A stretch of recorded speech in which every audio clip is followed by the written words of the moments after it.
Hey everyone, this is your one and only Zikrid Khalil, the host of It Matters, a new way of doing Insight Talks, but everything that really matters is going to be discussed on the show itself. If you can hear me loud and clear, I'm live here in Malaysia, truly Asia, even though it's a lockdown. We do what we can in any necessary means to keep ourselves health check, mental check, all the kind of checks that you can get. Only this time, what's a bit different, you notice I'm wearing a bit of a headphone here, and that's because I'm trying some new things to see if it works out. But nevertheless, I want to introduce to all of you who are watching with one of our most esteemed guests that we could have on the show, um, the one and only who's been advocating child's rights, human rights, all the kind of rights that really matters to humanity. She is here with us today. So please give a round of applause to Dr. Dato Hartini Zainudin. I think you know me as Teeny, but hi. Of course. Hi. Hi. Hi, So Zaki, how nice are to you? have you. I'm Thank so you for good. having I'm me. no, likewise. Thank you for having making the time on this show. No problem. And of course, I think things are a bit how we say in Malay, huru hara, with the calamities that we have. Yeah. uh, but at the end of the day, I think it's good to at least to talk to you. Discuss a bit more of what's happening. It's been a year and a half since we've been having going through this pandemic. So I just wanted to have you to sort of fill in because the amount of audiences that tuning in later and now even are worldwide, so that they can understand what's happening in Malaysia and what has changed with your type of advocacy and work during this pandemic before and then. Okay. Sure. Well, so I think most of my work that people know is based around child protection and child rights. So when the pandemic hit, there was a lot of pivoting that we had to do, but also the concern on having to address basic needs and do so remotely. It's not me so much who's doing all the work in Yayasan Chow Kit in terms of physically, ensuring that children get their meals or children have some kind of access to education. But I'm sort of part of this team of people who collaborate and sort of pull in the resources to make sure that the work that we do still carries on, even if it is a lot slower and it's a lot harder. So at Yayasan Chow Kit, the first thing that happened was galvanizing and ensuring that we had enough food supplies or food baskets for the 121 children that come regularly. Then, of course, there was to also reach out to the kids who didn't come regularly but were registered with us and who came on a semi-regular basis to make sure they had food and their families had food. That was the first thing that had to happen. The second thing is we also had to make sure that we have children in shelters. Yeah, so we have a safe house in the Klang Valley, and to make sure that we could arrange for the social workers to go and do the work. Right, we had house mothers, we had social workers, we had cleaners, cooks, and stuff to ensure that they were able to get to the children in the shelter and make sure that things run as normally and whatever, and I put that in air quotes, as possible. So that had to happen. Then, of course, it was then working with the different groups. So we have a child protection group. We have, all sorts of groups. We have alternative to detention. We have an anti-trafficking group with NGOs and stuff. We have, a lot of food distribution, actually. So we sort of teamed up with other NGOs and stuff to sort of band together to make sure that we could still provide services to the different groups and the different needs of the different people. So with YCK, 70% of our children are Malaysian, but 30% are not, right? So they're refugee status and stuff. And so there was a lot more in terms of looking at marginalized groups like the Orang Asli children, right? The ones in rural areas, to make sure that, there was some kind of normalcy. But that's a little bit difficult, but yeah. How difficult is it to mobilize a while working with all these different nonprofits and NGOs who have streamlined together, who have aligned together to have a coalition of making sure that we get to those who are in dire need of the situation. Yeah. How difficult has it been to just mobilize the social workers? Because I know there's been difficulties with whether you want to call it roadblocks or restrictions. Was Yeah. it easy, to say the least? No, it's still we still have an issue. So, this third, fourth lockdown, I don't know, I've lost count, has proven very difficult for the social workers in terms of doing house visits or getting to the centers. I think there's a lot of confusion in terms of SOPs and who does what where. Where do we go to go get permission? It's not the police station. Do we go to DBKL? DBKL says, go here, you'll go there. We're not meaty because we're an NGO. So, there's been a lot of running around. I think, I'm not quite sure, but I think we finally got the approval for the social workers to be able to travel. So, but yeah, it's been months. Well, not months, but definitely. Well, yeah, it's been a month, more than that, for us to sort of work out what the SOPs were and to get the social workers to the children. So that's been a bit of a nightmare. I might get killed after this, right? Because they might be saying, what, we still don't have it. But I think we sort of sorted it out. So it's been interesting. And then, of course, when the cases come, it's been harder than usual. So you have your incest case, you can't get them out. They're in a different state. A lot of the work that we're doing, or I'm doing, involves, food relief for stateless communities in Sabah, single mothers in Kelantan and Terengganu.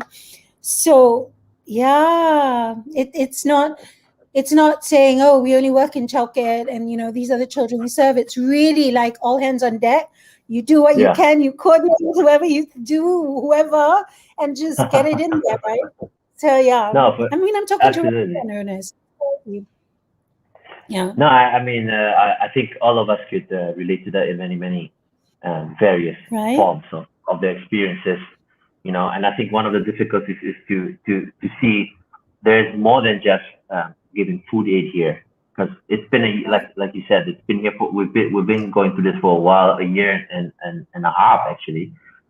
What beyond the food reliefs within the community, within the family, like how bad is it when we talk about the family issues, or in this sense mental health? This is the number one talked about the trend, which is, I mean, like, being on the ground, I'm sure you've come across other social issues within the community, within the families.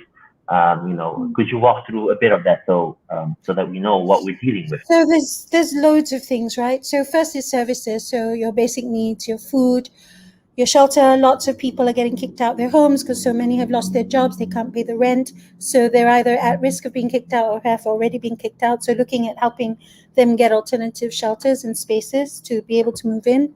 That's one. A number of cases of abuse is not a joke. There's been a big rise in terms of the number of cases of child abuse and child sexual abuse. A lot of cases of forced labor, where parents are sending their children out to work illegally in factories and in workplaces so that they have daily wages because they've lost their jobs. There's been so many cases of children getting detained because they've broken the SOPs and they've langgar SOPs. Working with marginalized children, with refugees, etc. and stuff. Never mind the access to education, but making sure that that they get the food and the basic services, including counseling and some way of being able to reassure them that the xenophobia that you see rising is not really, it's not personal, it's not about them per se. Having to walk them through and counsel them through, sort of alleviating their fears and this threat that you are the other and that you're hated just simply because you're not Malaysian is something that's just insurmountable. It's so heartbreaking. Are there any remorse from, like you mentioned, for example, paying rent? Remorse. Yeah, remorse, not remorse. Oh, okay. Yeah, any remorse from sympathy from landowners who know that that they need to collect rent from these communities who are victimized, or any sort of sympathy, and do we know who needs the help here? How do you find out those who are really needing the aid? So there's a lot of verification that goes on. I think everybody Mm, doesn't have a standardized um, way of being able to vet and find out who's doing what, and if there's someone is telling the truth or not. And I think, I'm no different from other people who've been scammed, where they've lied basically and said they're one way and they're not. Um, but having said that, out of the maybe 10 families who ask for help, 8 are telling the truth, 2 are lying. So you shut them down quickly.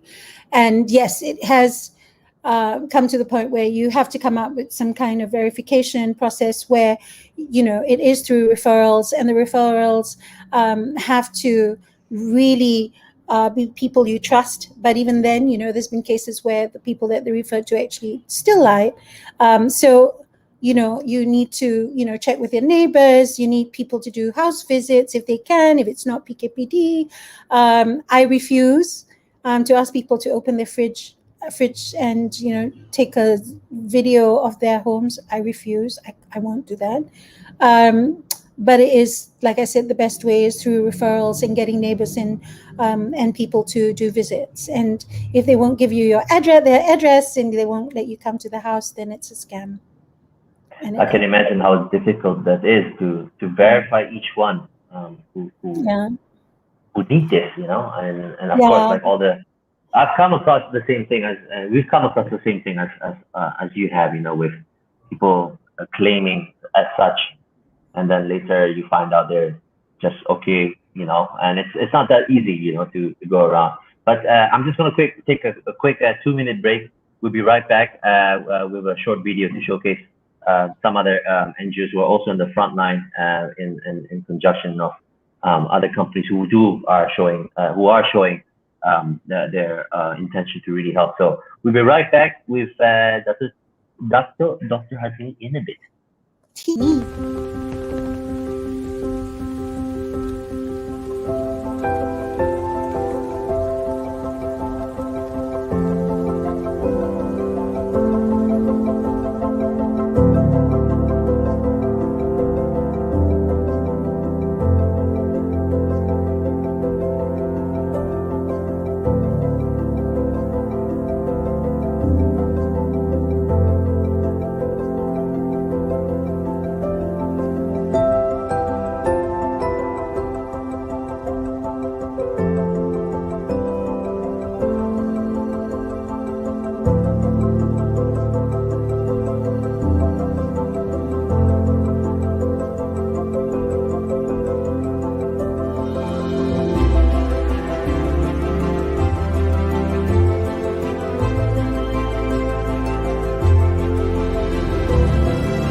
All that's right, such a we're back sweet here. video.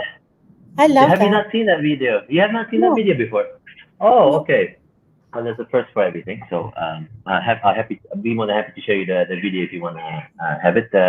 It does highlight some of the projects that they're supporting. So thank you so much to HSBC Amano for that. But back to the main topic. I think we had quite a valuable insight from yourself about what's happening on the ground and so forth. We even have shared some of the projects from our side, and where can they find out more for those who are tuning in and listening on how they can get involved.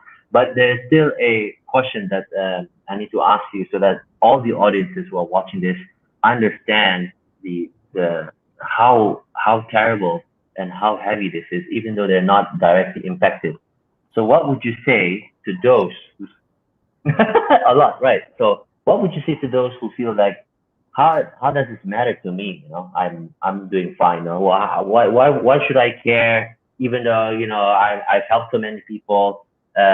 What does it really matter at the end of the day for an individual like me who's watching and just feeling quite alright with the whole situation? Like why should I care? So how would you answer to those people?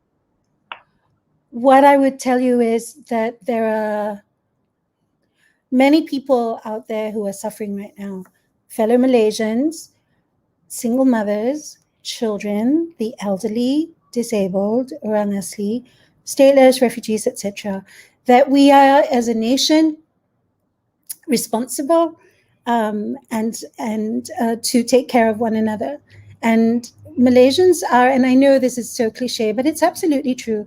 Malaysians are very generous and we're very compassionate.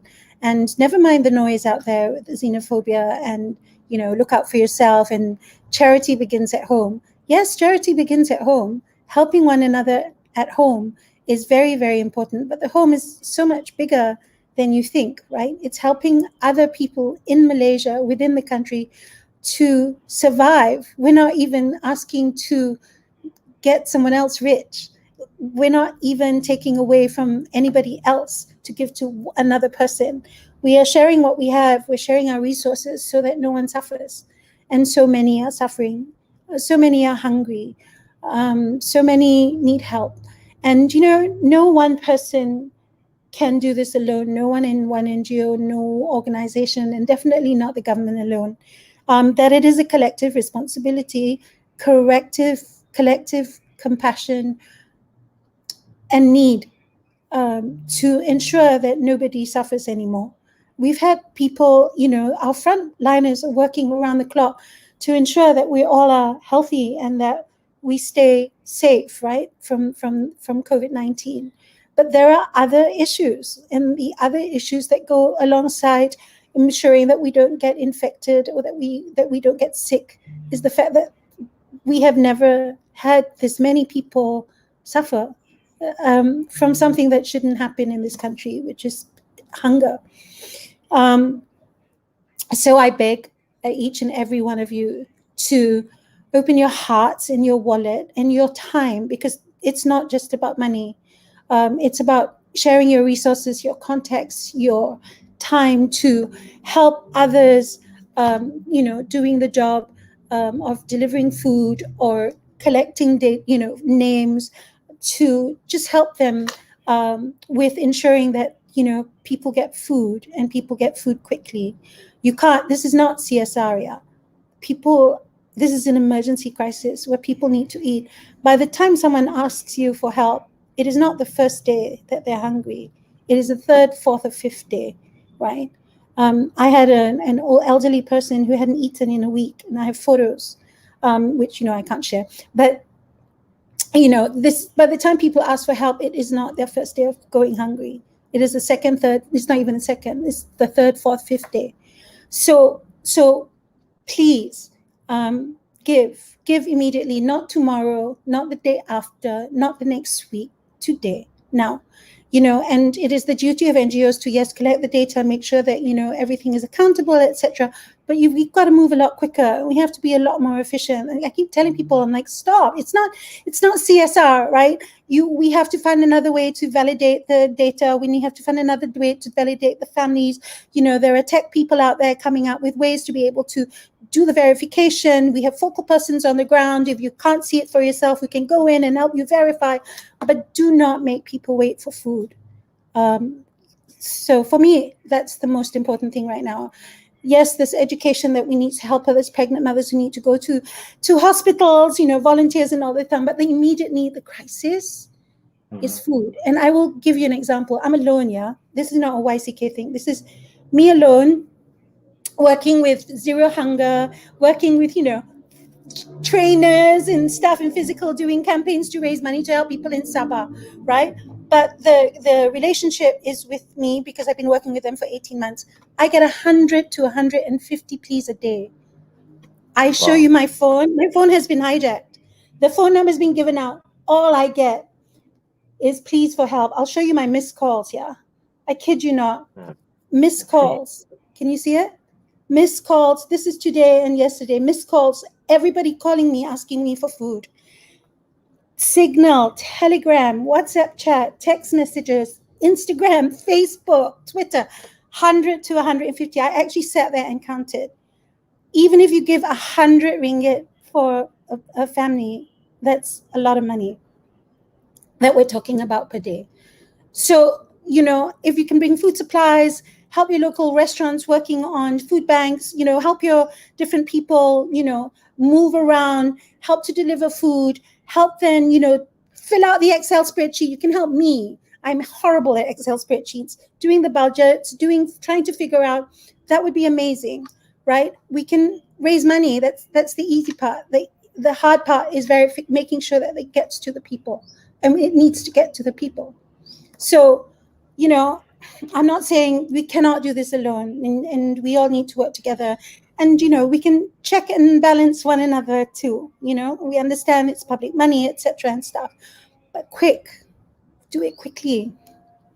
And then we can think of the medium and long-term sustainability, food security plans, which I'm also working on. But, I'm not an economist. I'm not an expert in these fields. I'm just grassroots girl, just trying to help whoever and trying to answer as many calls as possible. And friends are just trying to help me. Of course, there was a lot being said there, and we resonate with you deeply on this issue, on this matter, finding ways to be more resourceful among our network, our communities here. So I want to thank you for sharing, imploring people out there to take this more, not with a pinch of salt, but more seriously. Oh, it's real. In that sense, I have shared quite a number of ways of how people could take advantage on really take the action necessary to help our fellow Malaysians, and also the migrant workers who are also affected deeply on this. There is a hashtag, there is a link down here that you can all go for if you want to find out more about the work that YCK is doing, and many more. You can go to their website, and you can even go to one of the projects that there are many of them, but one of them has been raised on with us at Incitement. And you can definitely direct yourself to talk to them here, and all the available handles that we have shared. So for those who are watching, please go out there. This is not CSR, as Hartini said. This is an emergency crisis. Much worse than we have could have ever imagined, being that how we thought Malaysia is a developed nation with little problems, but there's more to than what meets the eye. So I wanted to end this show with thanking you deeply. 1,000 thanks for sharing your for who you are, what you're doing as a grassroots player. We highly look at you as an aspiration of what we can do more, even as a tech company. So thank you so much, Tini, for joining us. Zikri, and thank you for having me. Thank you for having me, was and thank you for giving me the opportunity. And let's all work closer together. Thanks, Zikri. Anytime. Pleasure. Bye. Love you. See you. Bye.